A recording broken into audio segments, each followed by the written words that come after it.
Sarah Stern for this great opportunity and her great efforts to represent me and tell my story of pain to many people. And now I have lots of support in the challenges that I have, especially recently. I am very honored and very grateful for Emmett, and it's a great privilege to be here tonight with you guys. Thank you so much for your support.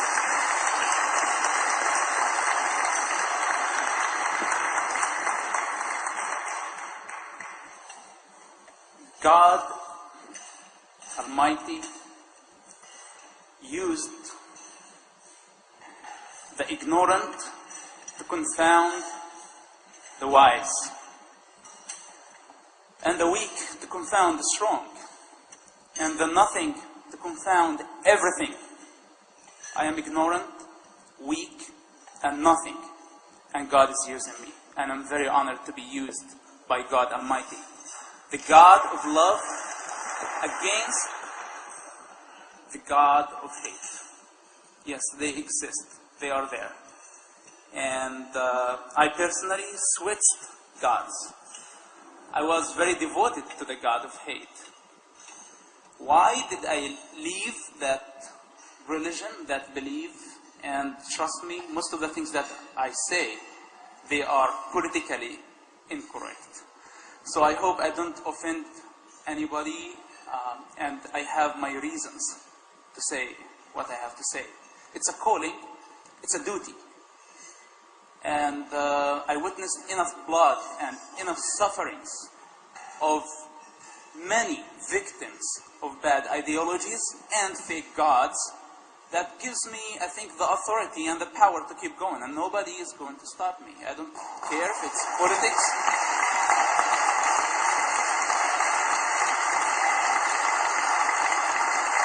Thank you. So, why did I leave? Why did I leave Islam? It's not easy to answer this question. But if I have an easy answer in my mind, I say because the God of Islam doesn't like music. Simple answer. And he doesn't like Jews. He doesn't like infidels. Also, he doesn't like Muslims. The God of Islam is the biggest enemy of Muslims. I cannot prove it. And he's sending them to death. He is enslaving them with shame, fear, and guilt. Those are the weapons that the God of Islam uses against the nation of Islam. They are slaves. They have been enslaved. They have been lied to. And to come out of that picture, of all that environment, and come to the God of liberty. Liberty of religion, liberty of all types of human weaknesses that everybody suffers every day. To come from a country that absolute control, its constitution, absolute control, liberty, to come to this great country of freedom and liberty. This is why America is a great country. This is why I believe this nation is a great nation, not because of a strong economy, not because of strong currency or a strong constitution. Not only these, because of liberty. Because of the liberty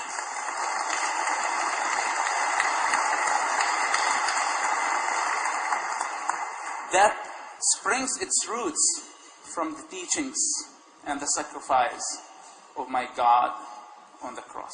I'm sorry, I'm not here to preach. I'm not a preacher, and I know that we are short on time. But all the credits goes to my God. When I was affiliated with Hamas, at the same time I was affiliated with the Israeli Shin Bet, Christian, and a beginner Christian, I was reading the Bible, and one of the many verses said, "Give whoever asks you." So I was walking in West Jerusalem, the Jewish side of Jerusalem, and a homeless beggar asked me to help him. And during that time, I said, this great teacher of the Bible is asking me to help everybody, no matter what.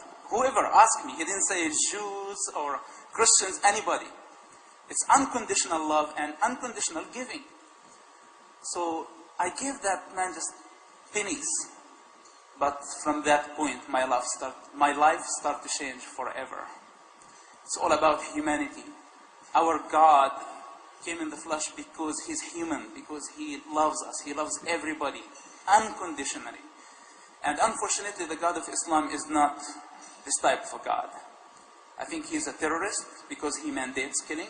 And by the way, when we talk about the Quran, there is a huge difference. There are in the Bible violent verses. And I am not saying that the Quran also has some violent verses. What I'm saying that the Quran mandates killing. It's a way of worshipping.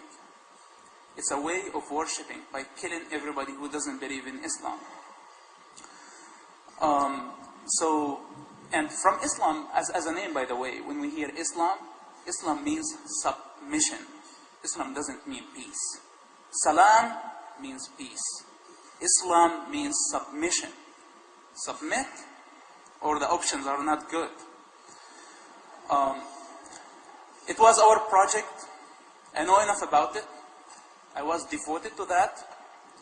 And either, if it's in the United States or maybe somewhere from an island, thank God for technology, if I have to be somewhere else, I will keep fighting the God of Islam because He's taken my family from me. I don't blame my family for disowning me today. I blame their God. My people are fighting for liberation, Palestinian people. And who's their greatest enemy?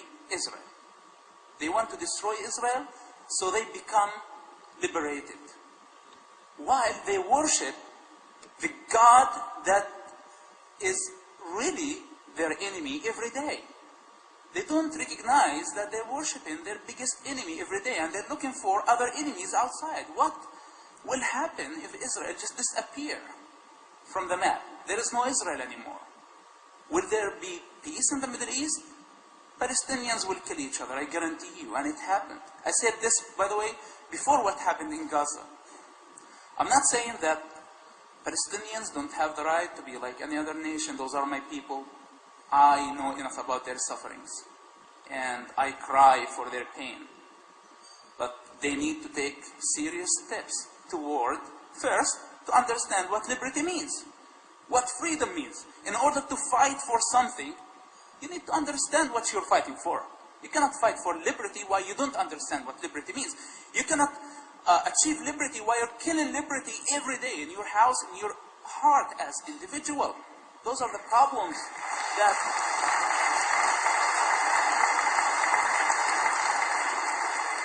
And those are the biggest enemies. Unfortunately, maybe many people gave up on us.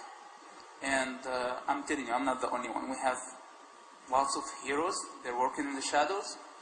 We don't take our permissions from governments. And we can do our duty without financial support, without anything, with the power of our God. In order to defeat this evil God, we cannot defeat him with any type of nuclear weapon, unfortunately, because it's an idea, it's ideology. And when we have ideological problem, we need ideological solution. We are going to seed the doubt in the mind, in the heart of every Muslim, suicide bomber, terrorist, moderate, fundamentalist, fanatic, all of them. We're going to see the doubts of their God in their minds. We are going to help them to understand their God only exists in their minds. He's a illogical God. He doesn't have moralities. He doesn't have responsibilities. He's a terrorist. He exists here in America, not only in the Middle East. And he's very dangerous. He exists in every mosque and in every society in America. We will keep fighting him. We're not going to stop. We're not going to give up. Yes, I am weak.